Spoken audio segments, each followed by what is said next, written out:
अस्सलाम वालेकुम व्यूअर्स, कैसे हैं आप सब। उम्मीद है आप सब खैरियत से होंगे। आप देख रहे हैं मेरा यूट्यूब चैनल पिजन पैशन 656। मेरी तमाम शौकीन हजरात से गुजारिश है कि मेरे चैनल को सब्सक्राइब करें, लाइक करें और बेल के आइकन को दबाएं ताकि मेरी नई आने वाली वीडियो आपकी नज़र से ओझल ना हो। दोस्तों, ये मेरा ब्रीडिंग सेटअप है जिसमें से मैंने 3 जोड़े छोड़े हुए हैं अपने सेटअप में।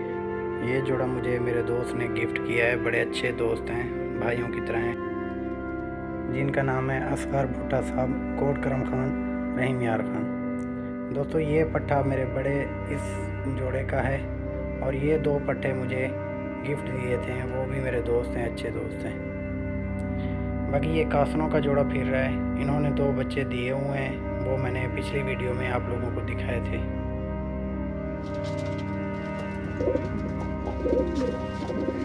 आप तमाम शौकीन हजरात से मेरी दोबारा रिक्वेस्ट है कि आप मेरे चैनल को सपोर्ट करें, सब्सक्राइब करें और लाइक करें ताकि मैं मज़ीद अच्छी वीडियो अपने सेटअप की बना सकूं और आप सब दोस्तों से शेयर कर सकूं।